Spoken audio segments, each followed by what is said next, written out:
Social anxiety meaning in Bangla, অর্থাৎ social anxiety কি, এর অর্থ, কারণ এবং লক্ষণ ও সমাধান সব কয়টি নিয়ে কথা বলবো। সুতরাং আপনাকে অবশ্যই প্রথম থেকে শেষ পর্যন্ত দেখতে হবে, কারণ কোনো একটা ভিডিও যদি আপনারা অল্প অল্প করে দেখেন বা টেনে টেনে দেখেন, অনেক ইনফরমেশনে আপনারা পাচ্ছেন না। সেক্ষেত্রে কী হয়, পরবর্তীতে একটা গ্যাপ থেকে যায়। তো এই গ্যাপটা আপনারা রাখবেন না। আপনারা আশা করি যে অবশ্যই অনেক ইনফরমেশন পাবেন, যেটা আপনার নিজের ক্ষেত্রে খুব ভালো কাজ করবে।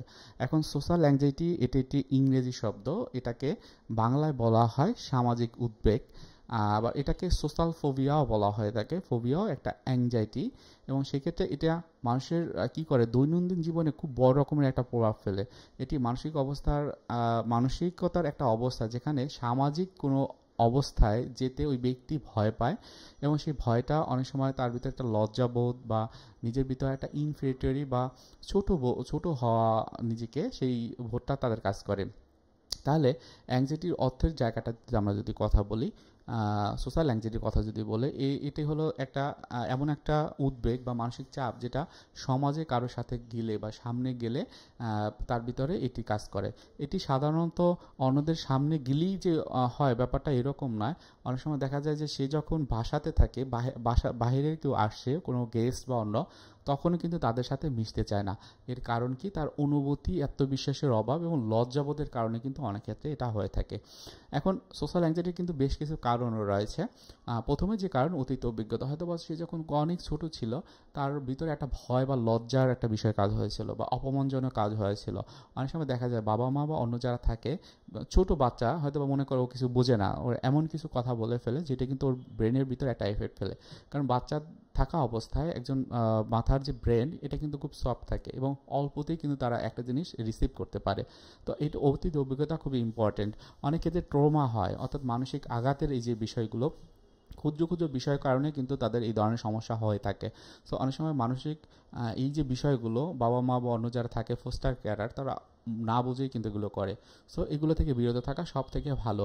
এরপর 2 নম্বরে হচ্ছে পরিবারের প্রভাব, যেটা একটু আগে আমি বলেছিলাম। পরিবার খুবই গুরুত্বপূর্ণ।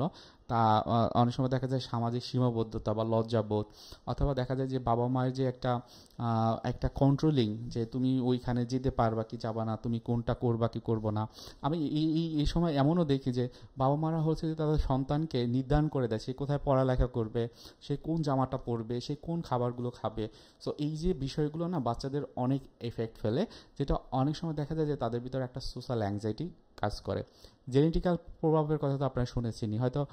দেখা গেছে বাবা মা বা অন্য পরিবারের কারো ভিতরে এই সোশ্যাল ফোবিয়া ছিল, সেক্ষেত্রে তার ক্ষেত্রে হওয়ার সম্ভাবনা থাকতে পারে। তবে অনেকের ভিতরে নেতিবাচক প্রভাব থাকে, মনোভাব থাকে। সেই যে নেতিবাচক মনোভাব, এটা অতিরিক্ত নেতিবাচক মনোভাব যখন তৈরি হয়, তখন কিন্তু এই যে সোশ্যাল ফোবিয়া বা সোশ্যাল অ্যাংজাইটি হওয়ার সম্ভাবনা থাকে। মস্তিষ্কের কার্যকলাপের কথা বলেছি, যে মস্তিষ্কের যে সেরোটোনিন যে আছে, সেটির প্রভাবে কিন্তু অনেক সময় এই যে সামাজিক ভীতি বা সোশ্যাল ফোবিয়া কিন্তু হয়ে থাকে। এখন সোশ্যাল অ্যাংজাইটির বেশ কিছু লক্ষণ আছে, সেগুলো জানাও অনেক গুরুত্বপূর্ণ। যেমন যার ভিতরে সোশ্যাল অ্যাংজাইটি থাকবে, যার দেখা যাবে যে 1 নম্বরে জনসম্মুখে সে কথা বলার একটা ভয় তার ভিতরে কাজ করবে। এরপর দেখা যাবে যে অপরিচিত মানুষের সঙ্গে মিশতে গেলেও একটা অস্বস্তি বোধ তার ভিতরে কাজ করে, নিজেকে সবসময় ছোট এবং অযোগ্য মনে হয়। অনেক সময় দেখা যায় যে এটা তাকে শরীরে সুইটিং করে, ঘেমে যায়, মাথা ঘোরা, শ্বাসকষ্ট, এইরকম বিষয়গুলো কিন্তু তাদের ক্ষেত্রে হয়ে থাকে। এবং দেখা যায় বেশিরভাগ ক্ষেত্রে সামাজিক পরিস্থিতি এড়িয়ে চলে। যেমন আমার কথা যদি বলি, আমি যখন ছোট ছিলাম, তখন দেখতাম আমার মেজো ভাই যে ছিল, সে হলো যে কোনো একটা জায়গাতে যে একটা প্রোগ্রাম হলো, একটা অনুষ্ঠান হলো, সেই অনুষ্ঠানে সে অনেক ক্ষেত্রে যায় না। যেমন আপনারা জমাতের কথা বা আপনারা শুনেছেন যে মিলাদের মিলাদের এই সময়টাতে, বা কারো বিয়ে হলো, তখন ও ওইভাবে যেত না।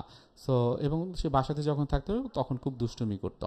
সো এটাও কিন্তু একটা সামাজিক পরিস্থিতি, এই সময় দেখা গেছে যে সে এড়িয়ে চলতো। এবং অনেক সময় দেখা যাচ্ছে তাদের ভিতরে অনেক রকমের অপ্রত্যাশিত আতঙ্ক বা প্যানিক অ্যাটাকের মতো ঘটনাও কিন্তু হয়ে থাকে। এখন সোশ্যাল অ্যাংজাইটির বিভিন্ন রকমের প্রভাব রয়েছে। অনেক সময় দেখা যায় এটি ব্যক্তির কর্মজীবনে, তার সামাজিক জীবনে, ব্যক্তিগত সম্পর্কের উপর অনেক বড় একটা নেতিবাচক প্রভাব থাকে। এখন সোশ্যাল অ্যাংজাইটির সমাধান কি, কীভাবে এখান থেকে মুক্তি পারবেন? এখন ব্যাপারটা হলো 1 নম্বরে যেটা হলো থেরাপি হলো সিবিটি, কগনিটিভ বিহেভিয়ার থেরাপি। কোনো একজন প্রফেশনালের কাছে গিয়ে এসে তারপরে এই চিকিৎসাটি নিতে হয়। তবে আমাদের এই যে চ্যানেলে আপনার সেলফ হেল্প সিবিটি টেকনিক রয়েছে, সেখানে এই বিষয়ে বিস্তারিত দেওয়া আছে। আপনার মনটাকে শান্ত রেখে আপনি যদি এগুলো প্র্যাকটিস করতে পারেন, আপনি এখান থেকে আপনি নিজের সমাধান নিজেও করতে পারবেন আমি আশা করি। কারণ এখানে যে থেরাপির টেকনিকগুলো ব্যবহার করা হয়েছে এগুলো ইন্টারন্যাশনালি করা হয়ে থাকে, অর্থাৎ আমেরিকাতেও যদি যান এইভাবেই করা হয়। যেমন একটা যদি বলে এক্সপোজার থেরাপি, এটা কি ধীরে ধীরে যে ভয়ের যে বিষয়গুলো সেগুলোকে শেখা, মুখোমুখি হওয়া। সো এই বিষয়টি আরও ডিটেলস ওখানে দেওয়া আছে, ওই যে আমাদের ওই যে ক্যাটাগরিতে, সেখান থেকে আপনারা দেখে নিতে পারেন। এবার আপনারা করতে পারেন মেডিটেশন বা রিল্যাক্সেশন এক্সারসাইজ, এটা নিয়মিত মেডিটেশন করতে পারেন, ডিপ ব্রিদিং এক্সারসাইজ করতে পারেন, এটা হেল্পফুল হবে। ওষুধের জন্য যে চিকিৎসাটি সেটা সাইকিয়াট্রিস্ট যারা রয়েছেন তারা দিয়ে থাকবে, এবং আপনার প্রবলেমটা বা এই অ্যাংজাইটি যদি অনেক বেশি থাকে বা ফোবিয়া বেশি থাকে সেক্ষেত্রে আপনারা ওই যে একজন প্রসিদ্ধ বা একজন এক্সপিরিয়েন্স একজন সাইকিয়াট্রিস্টের কাছে আপনারা আসতে পারেন। এবং নিজেকে অনুপ্রেরণা দেওয়ার জায়গাটা খুবই গুরুত্বপূর্ণ। নিজের ইতিবাচক যে দিকগুলো রয়েছে সেগুলো চর্চা করা, নেতিবাচক চিন্তাগুলোকে আস্তে আস্তে এড়িয়ে চলা। আপনারা দেখবেন ছোট ছোট পদক্ষেপগুলো যদি নিতে পারেন এবং সেগুলো সফলতা অর্জন করতে পারেন এবং সেগুলো যদি সেলিব্রেট করেন, উদযাপন করেন, সেটিও কিন্তু দেখবেন আপনি কিন্তু আপনার নিজের ভিতরে একটা আত্মবিশ্বাস বোধ এবং অনেক কিছু মেনে চলা সেটি কিন্তু আপনি করতে পারবেন। সো আজকে ভিডিওটা আর বড় করছি না, যেহেতু আমি আজকে কথা বলবো সোশ্যাল ফোবিয়ার বাংলা মিনিং সেই সম্পর্কে। তো আপনাদের উদ্দেশ্যে একটা বলবো, অনেকে বিভিন্ন রকমের প্রশ্ন করেন।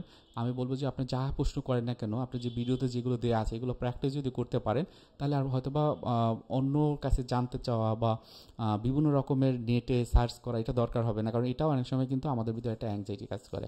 সো ডিপ ব্রিদিং করেন, মেডিটেশন করেন, অন্যান্য যে টেকনিকগুলোর কথা বলা হয়েছে সেগুলো করেন, আস্তে আস্তে আমি আশা করি আপনার ভালো হয়ে যাবে। তো সুস্থ থাকেন, ভালো থাকেন। আমার চ্যানেলটি যদি ভালো লাগে বা ভিডিওগুলো ভালো লাগে অবশ্যই সাবস্ক্রাইব করে রাখবেন আশা করি। আসসালামু আলাইকুম।